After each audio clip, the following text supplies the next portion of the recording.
Chapter 3 of the Further Adventures of Robinson Crusoe. This recording is in the public domain. The Further Adventures of Robinson Crusoe by Daniel Defoe. Chapter 3 Fight with Cannibals.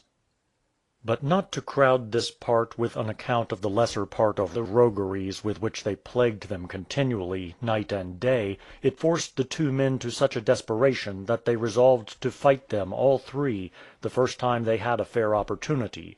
In order to do this they resolved to go to the castle, as they called my old dwelling, where the three rogues and the Spaniards all lived together at that time, intending to have a fair battle, and the Spaniards should stand by to see fair play. So they got up in the morning before day, and came to the place, and called the Englishmen by their names, telling a Spaniard that answered that they wanted to speak with them. It happened that the day before two of the Spaniards, having been in the woods, had seen one of the two Englishmen, whom, for distinction, I called the honest men, and he had made a sad complaint to the Spaniards of the barbarous usage they had met with from their three countrymen, and how they had ruined the plantation, and destroyed their corn, that they had laboured so hard to bring forward, and killed the milch goat and their three kids, which was all they had provided for their sustenance, and that if he and his friends, meaning the Spaniards, did not assist them again, they should be starved. When the Spaniards came home at night, and they were all at supper, one of them took the freedom to reprove the three Englishmen, though in very gentle and mannerly terms, and asked them how they could be so cruel, they being harmless, inoffensive fellows, that they were putting themselves in a way to subsist by their labour, and that it had cost them a great deal of pains to bring things to such perfection as they were then in. One of the Englishmen returned very briskly, "What had they to do there? That they came on shore without leave, and that they should not plant or build upon the island, it was none of their ground." "Why," says the Spaniard very calmly, "Signor Inglese, they must not starve." The Englishman replied, like a rough tarpaulin, "They might starve, they should not plant nor build in that place." "But what must they do then, signor?" said the Spaniard. Another of the brutes returned, "Do? They should be servants, and work for them." "But how can you expect that of them?" says the Spaniard. "They are not bought with your money. You have no right to make them servants." The Englishman answered, "The island was theirs, the governor had given it to them, and no man had anything to do there but themselves;" and with that he swore that he would go and burn all their new huts; they should build none upon their land. "Why, signor," says the Spaniard, "by the same rule we must be your servants too." "Ay," returned the bold dog, "and so you shall too before we have done with you," mixing two or three oaths in the proper intervals of his speech. The Spaniard only smiled at that, and made him no answer. However, this little discourse had heated them, and starting up, one says to the other, I think it was he they called Will Atkins, "Come, Jack, let's go and have t'other brush with them. We'll demolish their castle. I'll warrant you they shall plant no colony in our dominions." Upon this they were all trooping away, with every man a gun, a pistol, and a sword, and muttered some insolent things among themselves of what they would do to the Spaniards too, when opportunity offered. But the Spaniards, it seems, did not so perfectly understand them as to know all the particulars, only that, in general, they threatened them hard for taking the two Englishmen's part. Whither they went, or how they bestowed their time that evening, the Spaniards said they did not know, but it seems they wandered about the country part of the night, and then lying down in the place which I used to call my bower, they were weary and overslept themselves. The case was this: they had resolved to stay till midnight, and so take the two poor men when they were asleep, and as they acknowledged afterwards, intended to set fire to their huts while they were in them, and either burn them there or murder them as they came out. As malice seldom sleeps very sound, it was very strange they should not have been kept awake. However, as the two men had also a design upon them, as I have said, though a much fairer one than that of burning and murdering, it happened, and very luckily for them all, that they were up and gone abroad before the bloody-minded rogues came to their huts. When they came there, and found the men gone, Atkins, who it seems was the forwardest man, called out to his comrade, "Ha, Jack, here's the nest, but the birds are flown." They mused a while to think what should be the occasion of their being gone abroad so soon, and suggested presently that the Spaniards had given them notice of it, and with that they shook hands and swore to one another that they would be revenged of the Spaniards. As soon as they had made this bloody bargain they fell to work with the poor men's habitation. They did not set fire, indeed, to anything, but they pulled down both their houses, and left not the least stick standing, or scarce any sign on the ground where they stood. They tore all their household stuff in pieces, and threw everything about in such a manner that the poor men afterwards found some of their things a mile off. When they had done this, they pulled up all the young trees which the poor men had planted, broke down an enclosure they had made to secure their cattle and their corn, and, in a word, sacked and plundered everything as completely as a horde of Tartars would have done. The two men were at this juncture gone to find them out, and had resolved to fight them wherever they had been, though they were but 2 to 3, so that, had they met, there certainly would have been bloodshed among them, for they were all very stout, resolute fellows, to give them their due. But Providence took more care to keep them asunder than they themselves could do to meet; for, as if they had dogged one another, when the 3 were gone thither, the 2 were here, and afterwards, when the 2 went back to find them, the 3 were come to the old habitation again. We shall see their different conduct presently. When the 3 came back, like furious creatures, flushed with the rage which the work they had been about had put them into, they came up to the Spaniards and told them what they had done, by way of scoff and bravado, and one of them stepping up to one of the Spaniards, as if they had been a couple of boys at play, takes hold of his hat as it was upon his head, and giving it a twirl about, fleering in his face, says to him, "And you, Señor Jack Spaniard, shall have the same sauce if you do not mend your manners." The Spaniard, who, though a quiet civil man, was as brave a man as could be, and withal a strong, well-made man, looked at him for a good while, and then, having no weapon in his hand, stepped gravely up to him, and with one blow of his fist knocked him down as an ox is felled with a pole-axe. At which one of the rogues, as insolent as the first, fired his pistol at the Spaniard immediately. He missed his body, indeed, for the bullets went through his hair, but one of them touched the tip of his ear, and he bled pretty much. The blood made the Spaniard believe he was more hurt than he really was, and that put him into some heat, for before he acted all in a perfect calm, but now resolving to go through with his work, he stooped, and taking the fellow's musket whom he had knocked down, was just going to shoot the man who had fired at him, when the rest of the Spaniards, being in the cave, came out, and calling to him not to shoot, they stepped in, secured the other 2, and took their arms from them.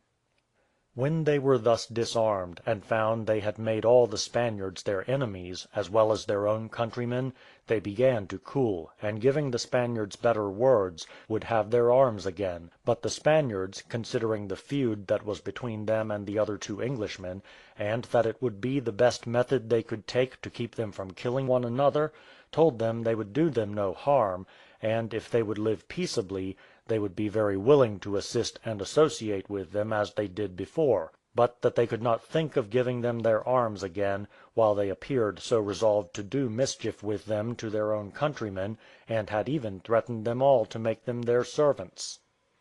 The rogues were now quite deaf to all reason, and being refused their arms, they raved away like madmen, threatening what they would do, though they had no firearms. But the Spaniards, despising their threatening, told them they should take care how they offered any injury to their plantation or cattle, for if they did they would shoot them as they would ravenous beasts, wherever they found them, and if they fell into their hands alive they should certainly be hanged. However, this was far from cooling them, but away they went, raging and swearing like furies. As soon as they were gone, the 2 men came back, in passion and rage enough also, though of another kind, for having been at their plantation, and finding it all demolished and destroyed, as above mentioned, it will easily be supposed they had provocation enough. They could scarce have room to tell their tale, the Spaniards were so eager to tell them theirs; and it was strange enough to find that 3 men should thus bully 19, and receive no punishment at all. The Spaniards, indeed, despised them, and especially, having thus disarmed them, made light of their threatenings; but the two Englishmen resolved to have their remedy against them, what pains soever it cost to find them out. But the Spaniards interposed here too, and told them that as they had disarmed them, they could not consent that they, the two, should pursue them with firearms, and perhaps kill them. "But," said the grave Spaniard, who was their governor, "we will endeavour to make them do you justice, if you will leave it to us; for there is no doubt but that they will come to us again, when their passion is over, being not able to subsist without our assistance. We promise you to make no peace with them without having full satisfaction for you; and upon this condition we hope you will promise to use no violence against them, other than in your own defence." The two Englishmen yielded to this very awkwardly, and with great reluctance; but the Spaniards protested that they did it only to keep them from bloodshed, and to make them all easy at last. "For," said they, "we are not so many of us, here is room enough for us all, and it is a great pity that we should not be all good friends." At length they did consent, and waited for the issue of the thing, living for some days with the Spaniards, for their own habitation was destroyed. In about 5 days' time the vagrants, tired with wandering and almost starved with hunger, having chiefly lived on turtles' eggs all that while, came back to the grove, and finding my Spaniard, who, as I have said, was the governor, and 2 more with him, walking by the side of the creek, they came up in a very submissive, humble manner, and begged to be received again into the society. The Spaniards used them civilly, but told them they had acted so unnaturally to their countrymen, and so very grossly to themselves, that they could not come to any conclusion without consulting the 2 Englishmen and the rest; but, however, they would go to them and discourse about it, and they should know in half an hour. It may be guessed that they were very hard put to it; for, as they were to wait this half hour for an answer, they begged they would send them out some bread in the meantime, which they did, sending at the same time a large piece of goat's flesh and a boiled parrot, which they ate very eagerly. After half an hour's consultation they were called in, and a long debate ensued, their 2 countrymen charging them with the ruin of all their labour, and a design to murder them, all which they owned before, and therefore could not deny now. Upon the whole, the Spaniards acted the moderators between them, and as they had obliged the 2 Englishmen not to hurt the 3 while they were naked and unarmed, so they now obliged the 3 to go and rebuild their fellows' 2 huts, one to be of the same and the other of larger dimensions than they were before, to fence their ground again, plant trees in the room of those pulled up, dig up the land again for planting corn, and, in a word, to restore everything to the same state as they found it, that is, as near as they could. Well, they submitted to all this, and as they had plenty of provisions given them all the while, they grew very orderly, and the whole society began to live pleasantly and agreeably together again; only that these 3 fellows could never be persuaded to work, I mean for themselves, except now and then a little, just as they pleased. However, the Spaniards told them plainly that if they would but live sociably and friendly together, and study the good of the whole plantation, they would be content to work for them, and let them walk about and be as idle as they pleased; and thus, having lived pretty well together for a month or 2, the Spaniards let them have arms again, and gave them liberty to go abroad with them as before. It was not above a week after they had these arms, and went abroad, before the ungrateful creatures began to be as insolent and troublesome as ever. However, an accident happened presently upon this, which endangered the safety of them all, and they were obliged to lay by all private resentments, and look to the preservation of their lives. It happened one night that the governor, the Spaniard whose life I had saved, who was now the governor of the rest, found himself very uneasy in the night, and could by no means get any sleep. He was perfectly well in body, only found his thoughts tumultuous; his mind ran upon men fighting and killing one another, but he was broad awake, and could not by any means get any sleep. In short, he lay a great while, but growing more and more uneasy, he resolved to rise. As they lay, being so many of them, on goat skins laid thick upon such couches and pads as they made for themselves, So they had little to do, when they were willing to rise, but to get upon their feet, and perhaps put on a coat, such as it was, and their pumps, and they were ready for going any way that their thoughts guided them. Being thus got up, he looked out, but being dark he could see little or nothing, and besides, the trees which I had planted, and which were now grown tall, intercepted his sight,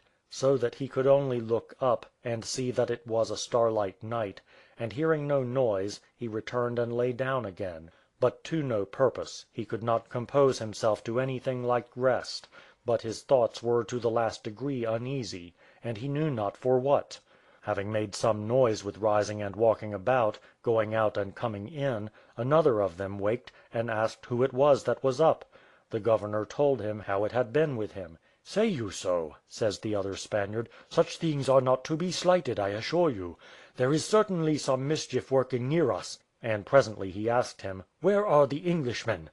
"They are all in their huts," says he, "safe enough." It seems the Spaniards had kept possession of the main apartment, and had made a place for the 3 Englishmen, who, since their last mutiny, were always quartered by themselves, and could not come at the rest.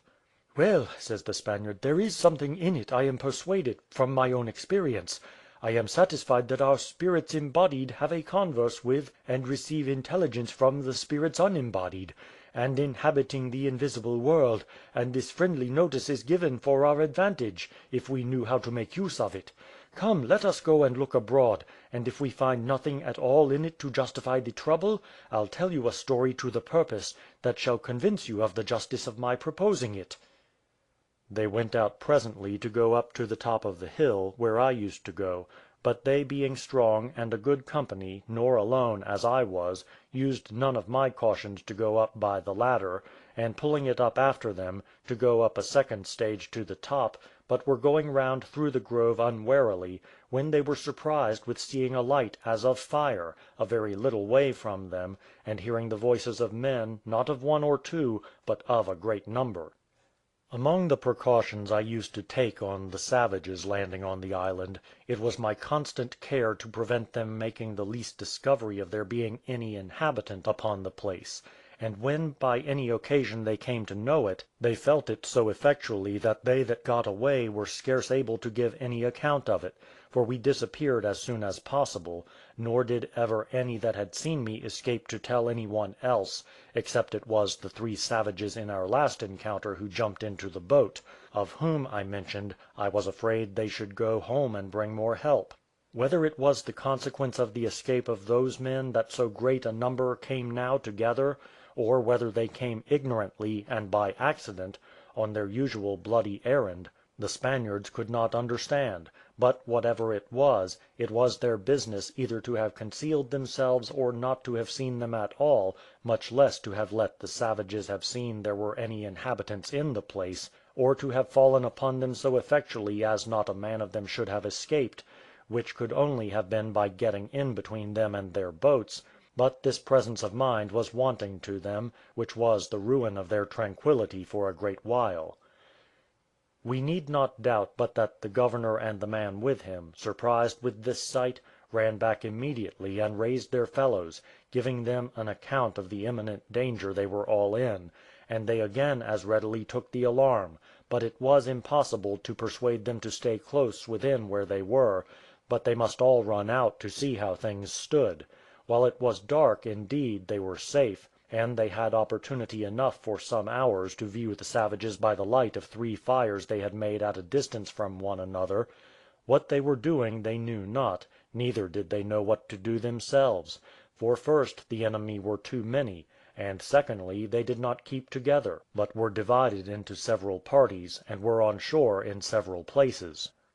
The Spaniards were in no small consternation at this sight, and as they found that the fellows went straggling all over the shore, they made no doubt but, first or last, some of them would chop in upon their habitation, or upon some other place where they would see the token of inhabitants; and they were in great perplexity also for fear of their flock of goats, which, if they should be destroyed, would have been little less than starving them. So the first thing they resolved upon was to dispatch 3 men away before it was light, 2 Spaniards and 1 Englishman, to drive away all the goats to the great valley where the cave was, and if need were, to drive them into the very cave itself.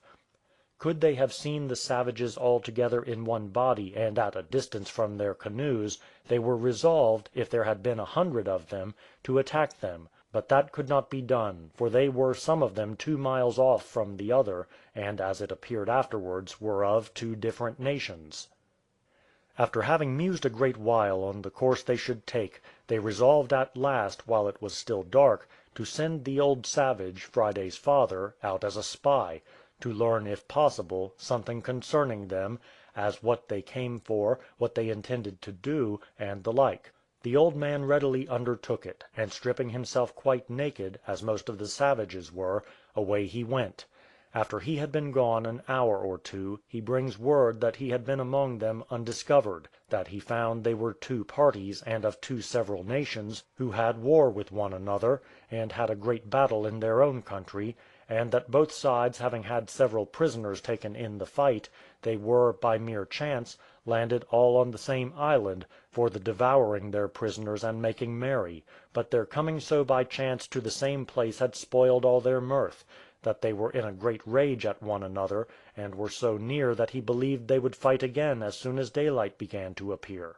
But he did not perceive that they had any notion of anybody being on the island but themselves. He had hardly made an end of telling his story, when they could perceive, by the unusual noise they made, that the 2 little armies were engaged in a bloody fight. Friday's father used all the arguments he could to persuade our people to lie close and not be seen. He told them their safety consisted in it, and that they had nothing to do but lie still, and the savages would kill one another to their hands, and then the rest would go away; and it was so, to a tittle. But it was impossible to prevail, especially upon the Englishmen; their curiosity was so importunate that they must run out and see the battle. However, they used some caution too; they did not go openly, just by their own dwelling, but went farther into the woods, and placed themselves to advantage, where they might securely see them manage the fight, and, as they thought, not be seen by them; but the savages did see them, as we shall find hereafter.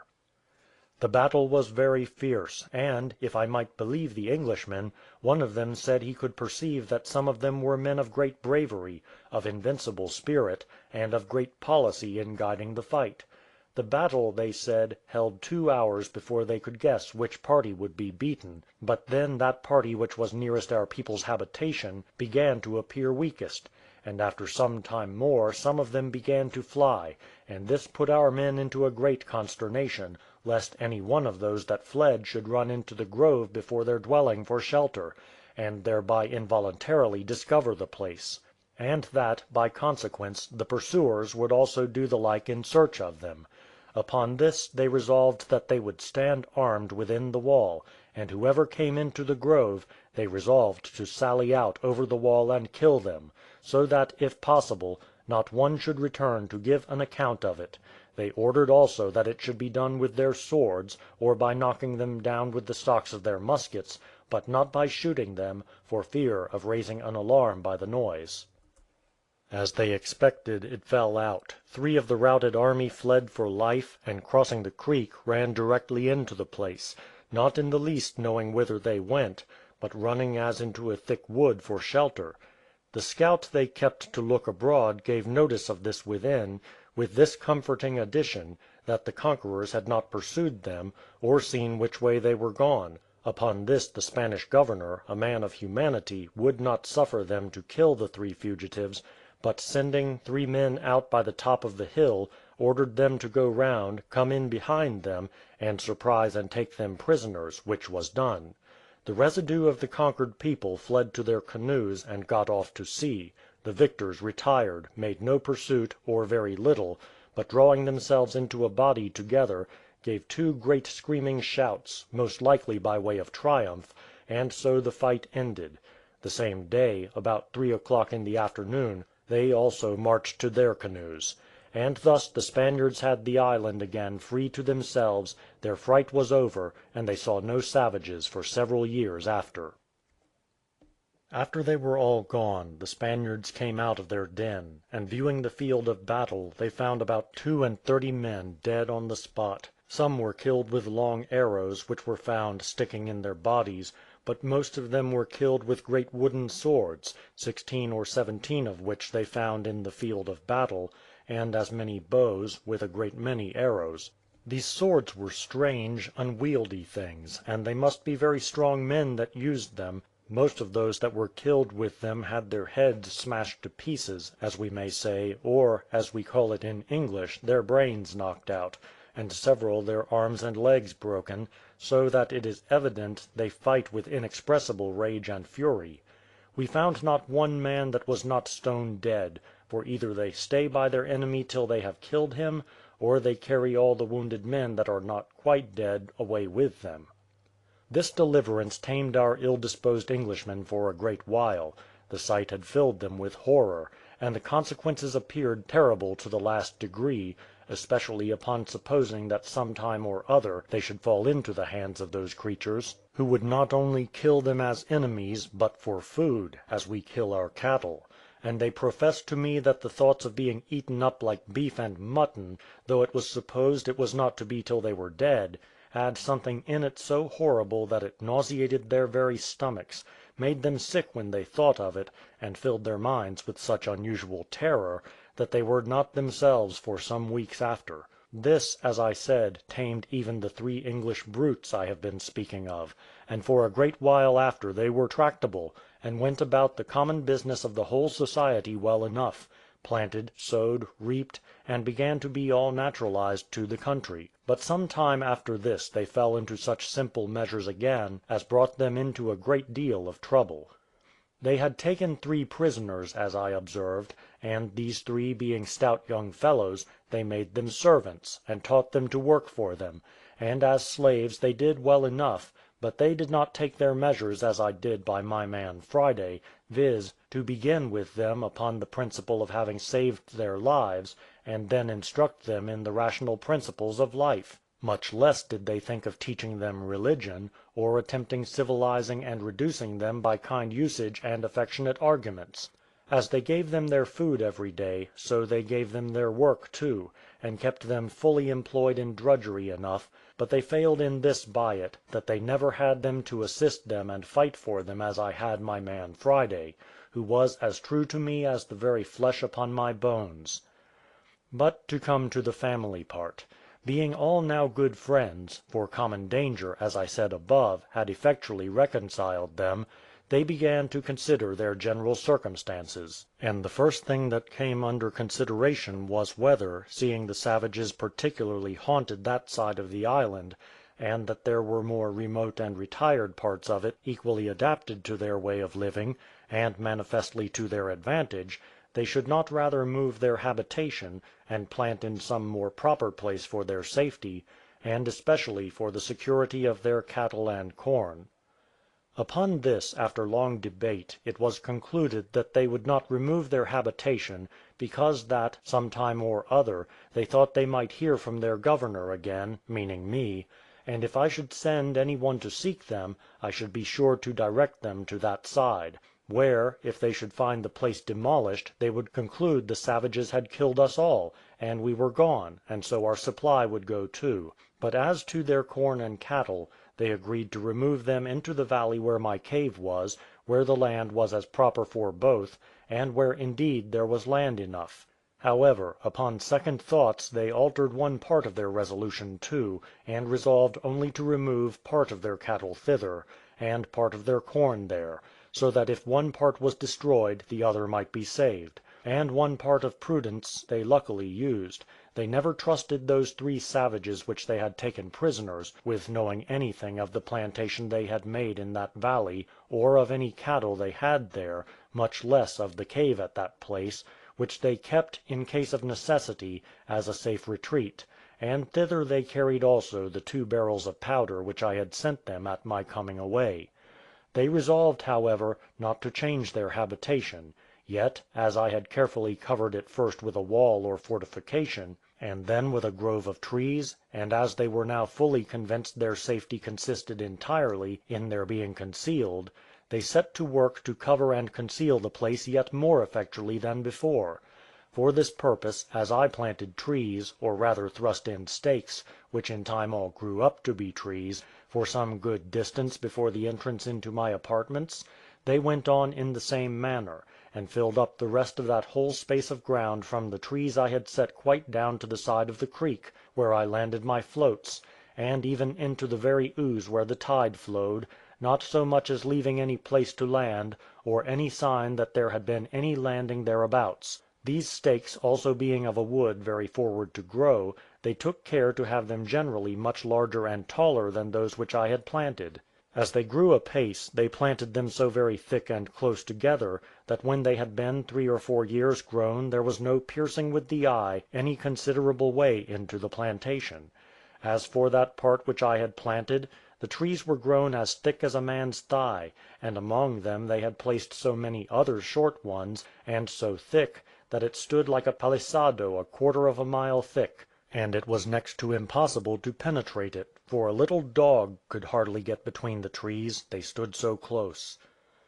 But this was not all, for they did the same by all the ground to the right hand and to the left, and round even to the side of the hill, leaving no way, not so much as for themselves, to come out but by the ladder placed up to the side of the hill, and then lifted up and placed again from the first stage up to the top, so that when the ladder was taken down, nothing but what had wings or witchcraft to assist it could come at them. This was excellently well contrived, nor was it less than what they afterwards found occasion for, which served to convince me that as human prudence has the authority of Providence to justify it, so it has doubtless the direction of Providence to set it to work; and if we listened carefully to the voice of it, I am persuaded we might prevent many of the disasters which our lives are now, by our own negligence, subjected to.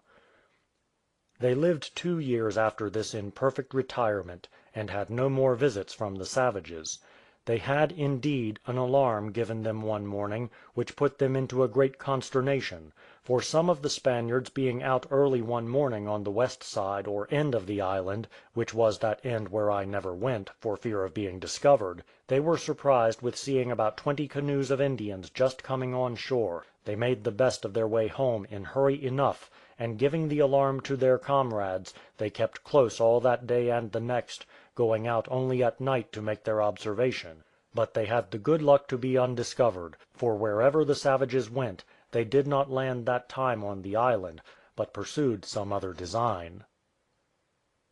Chapter 4